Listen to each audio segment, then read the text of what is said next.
di urusan menunjuk-menunjukkan, arah mengarahkan, promo mempromosikan, jual dan menjualkan, terus merekomendasikan, ini sebenarnya kegiatan yang sehari-hari kita lakukan. Ada tukang gado-gado enak tuh gitu. Ada tukang bakso enak banget. Tukang nasi goreng di sono, wah top bener. Sekolah di sono aja bagus. Oh, mondok di sono aja keren. Atau gua kalau kerja di situ tuh enak. Atau nih barang keren bener. Ada yang jual barang tuh bagus banget. Nah, sebenarnya semua ini udah kita lakukan. Cuman ada yang dilakukan sama orang lain juga. Seperti mereka mengiklankan dirinya, ya, atau agensi mengiklankan dirinya. Nah, dengan bermulti-level sebenarnya, kalau yang dimaksudkan adalah memotong jalur distribusi, jalur promosi, jalur marketing, lalu anggarannya, budgetnya menjadi bisa dinikmati bersama, itulah sebenarnya multi-level yang benar. Dengan tidak naik-naikin harga kena-kenanya gitu loh, karena pasaran gelap, main digelapin betul. Nah, itu jadi money game, jadi nggak jelas gitu.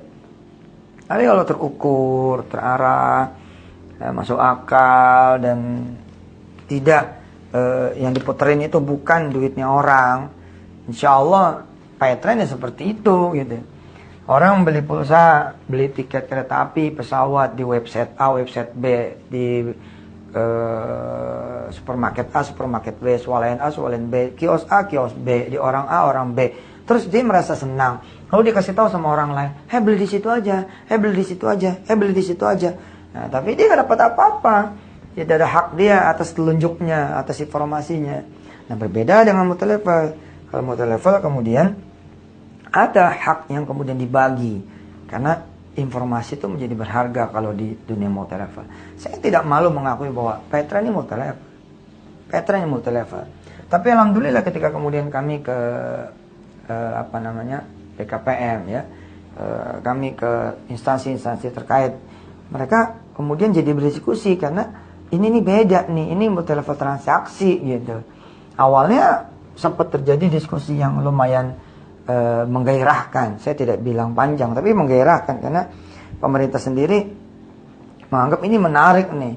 Karena kan digital society memang lagi digalakkan oleh pemerintah. Nah, kita kan sudah digital society, kemana-mana kita cuma bawa handphone yang di dalamnya ya sudah terjaring ke bank masing-masing.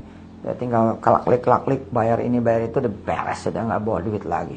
Pemerintah nggak capek-capek melakukan serangkaian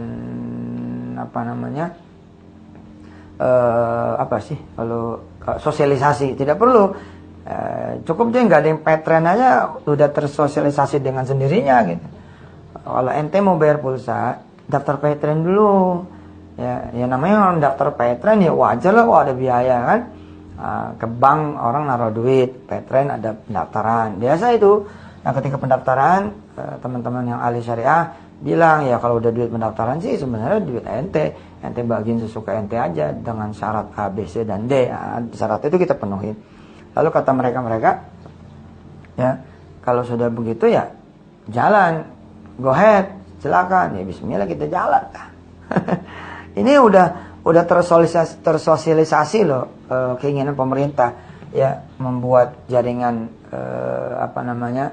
money-less society ini. Jadi nggak pakai paperless begini. Jadi sosial digital ya, digital sosial ini jalan, itu masyarakat yang digital jalan. Ya, kita kasih tahu ke orang kalau ente mau beli pulsa, ente daftar Paytrend dulu, terserah banknya apa. Nah, habis itu kemudian transfer ke situ ke bank ente, nyambung ke Paytrend, bayar deh lewat itu. Jadi nggak usah bayar tunai lagi. Saya nih kalau masuk hotel, kalau hotelnya ini si pemiliknya udah sambungin ke sistem Paytrend, ya sama kan kayak kartu kredit, ini perlu nyambungin dulu. Sama kayak pakai debit BCA, Niaga, ya CMB, apa yang lain-lain, Mandiri. Ya kan yang punya hotelnya, yang punya segala produk dan jasanya harus nyambung dulu, baru kemudian jalan semuanya. Gitu. Mudah-mudahan nih Paytrend makin membesar dan kita tidak menzolimi orang. Tidak ada hak yang juga ditunda, ditahan, apalagi sampai hilang. Dan yang kita bagi-bagiin bukan duit orang, tapi keringat kita, hasil dari fee transaksinya. Dan yang Masya Allahnya lagi adalah ketika sudah terkumpul di satu titik, sudah berkumpul di satu keluarga, maka kekuatan berjamaahnya dahsyat. Dahsyat. Contoh, sebagai seorang kepala cabang dari sebuah bank, terus tidak tercapai nih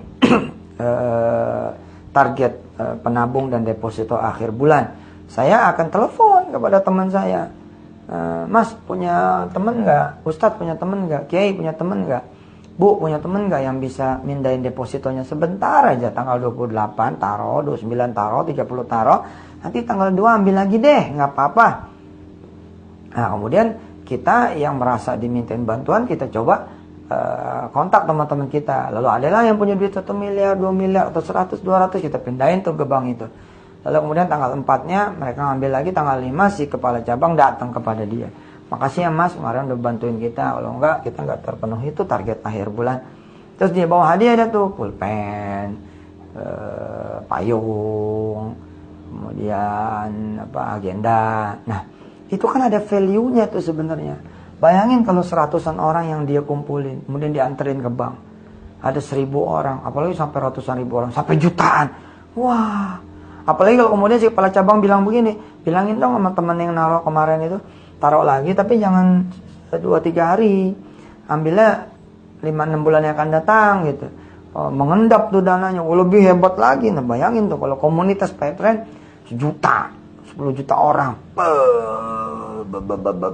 kita bisa ngakuisisi bank manapun 1 hari itu. Kita langsung bilang kita pindahin deposit kita pindahin, kita pakai single bank. Semua orang ke si A-nya yang sebelumnya kita bilang dulu, nih gue mau masukin nih 1 juta orang kemarin, gue mau masukin nih 10 juta orang kemarin, tapi lu bagi gue saham dong, itu rubah jadi syariah. Wah, kayak gitu. Atau bikin unit sendiri. Wah, gimana lah cara, pokoknya kalau jadi bridge, wah itu luar biasa. Namanya marketplace itu. Apalagi kalau kemudian kita bisa membantu mereka. Mereka punya barang apa, kita jualin. Mereka nyari barang apa, kita siapin. Kita menjadi perpanjangan tangan industriawan, kita menjadi perpanjangan tangan produsen, dan mempertemukan juga konsumen. Hidup ini kan semuanya butuh dan membutuhkan, nyari dan mencari. Betul nggak? Cari dan dicari, perlu dan diperluin. Wah, keren itu. Kalau ada barisan produsen punya barang demi barang, udah tinggal dikasih aja, insya Allah marketnya Petren gitu ya. Ini jadi market yang besar sekali, insya Allah tuh beres dah. Insya Allah. Yakin. Hakul yakin, insya Allah. Ini ada 2 audio nih yang mudah-mudahan sempat didengar, berkenan didengar. Audionya yang satu ini, yang satu lagi saya kirim juga. Insya Allah mudah-mudahan bisa menjadi pelajaran, dan ada apa yang bisa saling menukar pandangan, apa yang mesti saya dan kawan-kawan Petren perbaiki, ubah, penuhin. Insya Allah lah, atau ada ide-ide apa untuk pengembangan. Insya Allah saya siap berdiskusi. Insya Allah.